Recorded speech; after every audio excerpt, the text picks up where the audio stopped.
DFC맨이라면 누구나 매일 하게 되는 말씀 묵상. 모든 운동에서 폼이 중요하듯 말씀 묵상에서도 지켜야 할 몇 가지 자세와 규칙이 있습니다. 그걸 알고 시작하면 말씀 묵상이 훨씬 의미 있고 유익하게 됩니다. 이 영상을 통해 말씀 묵상을 제대로 하는 방법을 알아보겠습니다. 우리 공동체의 말씀 묵상은 지체들과 함께하는 공동체적 묵상입니다. 전체적인 진행은 인도자가 인도해주기 때문에 오늘 영상에서는 개인이 묵상하고 나눔을 어떻게 해야 할지에 대해 알아보겠습니다. 이 영상에서는 말씀 묵상을 제대로 하기 위한 준비, 본문을 바르게 읽는 방법, 묵상과 적용은 어떻게 하는 것인가, 나눔을 더 풍성하게 하는 방법 등 4가지 주제에 대해 이야기해 보겠습니다. 첫 번째, 준비 단계입니다. 말씀 묵상을 제대로 하기 위해서 어떤 준비가 필요할까요? 가장 먼저는 말씀 묵상이 내 삶에 꼭 필요하다는 마음의 준비가 필요합니다. 마음의 준비가 되지 않으면 말씀 묵상을 꾸준히 하기 어렵습니다. 실제적인 준비로는 우리 공동체에서 말씀 묵상에 사용하는 묵상 책자인 매일 성경과 묵상한 내용을 적을 수 있는 펜을 준비하는 것입니다. 매일 성경과 펜을 준비하는 것을 필수가 아닌 선택으로 생각하기 쉽지만 매일의 묵상을 차곡차곡 기록할 매일 성경과 눈으로만 본문을 읽는 묵상이 아닌 손으로 직접 묵상한 내용을 적어갈 펜은 준비 단계에서 꼭 갖추어야 할 아이템입니다. 혹시 아직 매일 성경이 없다면 매일 성경부터 구입하세요. 다음은 본문을 바르게 읽는 방법을 알아보겠습니다. 묵상 모임에서는 인도자의 가이드에 따라 그날 묵상할 본문을 함께 읽게 됩니다. 그런데 읽은 후에 바로 개인별 묵상 시간을 갖게 되기 때문에 본문 읽기를 전체가 함께 한 번 읽은 것으로 끝내는 경우가 많습니다. 하지만 그렇게 하면 깊은 묵상을 하기 어렵습니다.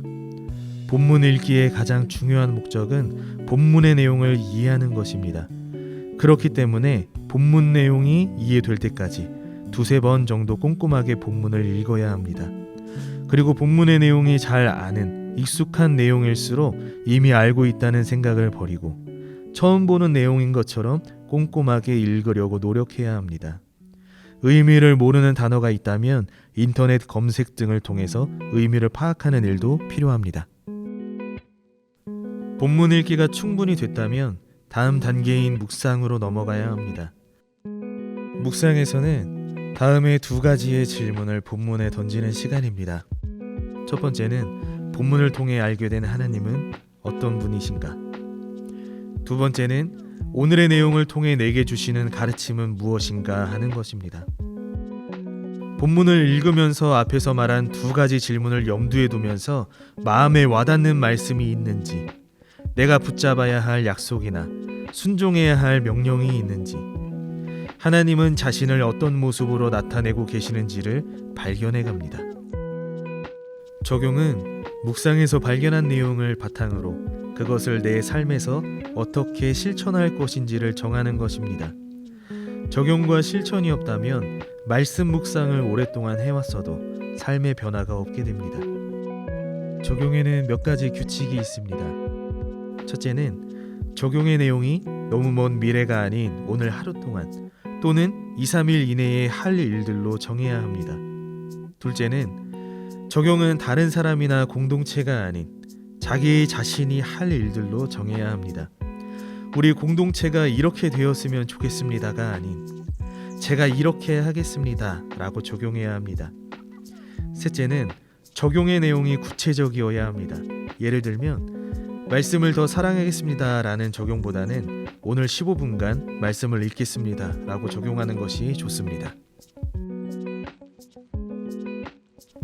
묵상과 적용을 마쳤다면 이제 함께 나눔을 할 시간입니다. 묵상 모임에서는 인도자가 나눔을 인도합니다.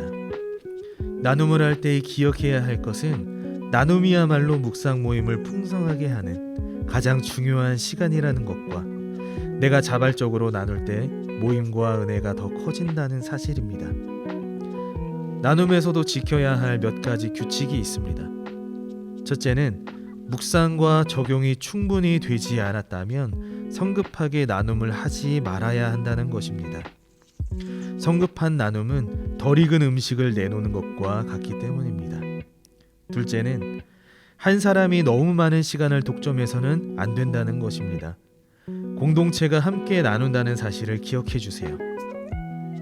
셋째는 나눔을 정직하게 해야 한다는 것입니다. 기쁘면 기쁜 대로, 힘들면 힘든 대로 말씀을 통해 하나님이 깨닫게 하시는 내용을 자신의 상황과 함께 솔직하게 나눌 때 지체들 사이에 더 깊은 공동체 의식이 생깁니다. 이렇게 해서 말씀 묵상을 풍성하게 하기 위해 지켜야 할 것들을 살펴봤습니다.